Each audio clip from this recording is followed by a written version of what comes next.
Hello everybody, thanks for checking in. Jeremy here. Today's October 5th, I believe, and giving you a couple month update on what I call my North American guppy tank. I know that sounds strange, but for the most part this is North American plants. That is, with some obvious exclusions, that is Java moss growing there. Because my North American mosses, like Physidens fontanus, and I've got one other Physidens, I can't remember what the name of it is, but anyway, little stuff like that. It's slow growing. That I have a whole lot more of. Lots of guppy fry hang out in here, so I'm giving them a little bit of a fighting chance. This tank also has quite a few native plants. Bacopa caroliniana. I think this is Amaranthus spinosus. Sorry, that was a kitty cat jumping up. A friend of mine just gave me the Elidea a couple of days ago. This was probably the first aquarium plant I ever kept as a child. Remember going down to one of the pet stores with my grandmother, and we got some of that to stick in one of her 20-gallon long tanks back in the 1980s, maybe the early 90s, but it was quite a while back. Anyway, that was the first aquarium plant I ever kept, and I didn't have it again from sometime in the maybe early 90s, mid 90s at the latest, of when I would have been keeping that as a kid. I didn't have any until a couple of weeks ago, so thank you to one of my friends who's part of our Arkansas Planted Aquarium Club, who was willing to share that and some other pond plants with me. But I stuck it right in my North American tank, even though it could arguably be called a South American plant as well. It's here. I see it in the lakes and stuff. As a kid, I remember seeing that stuff in local lakes and even picking it and bringing it home and sticking it in tanks. But that was Lake Washita here in Arkansas. Anyway, there's also some other stuff, just chain swords. These are narrow leaf chain swords. They're pretty well established. The snails also are pretty well established. And these ram's horn snails are not North American at all. They're in there, though. So they got in, they stay in. I really don't like what they do to the plants in this tank. I find that ram's horns, if they get hungry, they don't mind eating live plants at all. They will ravage live plants. You can see all of these Amaranthus spinosus, which is a spiny pigweed or something. Yeah, I think so. Anyway, or at least that's what I think those plants to be. I might get a better ID on them if I can ever see them flower. But haven't seen that, and they're probably not going to flower submerged. But really what I wanted to show you guys in this tank is something that I've been allowing for months. And see if we can focus in on these. Yeah, there we go. All of those little green hair-like things. Super cool. Freshwater Hydra. They are actually all over this tank. If you look on the green plastic, you can see them growing there. Let's try to get a view of the back glass. The little green kind of limey things that you see on the back glass are those. And they're on a few of the other plants in here as well, but mainly here on this flame sword and the sponge filter and the glass right behind it.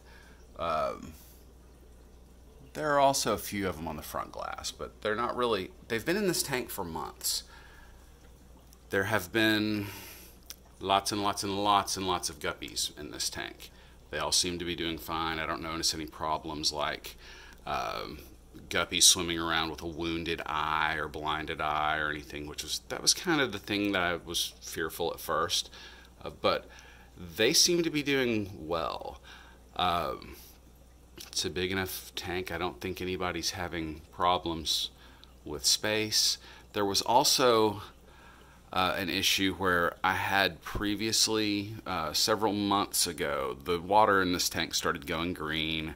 I was running quite a bit of light. I was also adding nature from outside pretty much on a daily basis, whether that was going outside and collecting mosquito larvae from my outside ponds and bins and buckets and stuff and dumping in here, or just going to the creek behind the house and grabbing plants and sticking it directly in. Don't do that just anywhere, everywhere, but I have a creek on my property and I can do that. So, yeah, that kind of stuff. Sorry. That kind of stuff's going on here. And Hydra, they don't seem to be a problem. I like the diversity.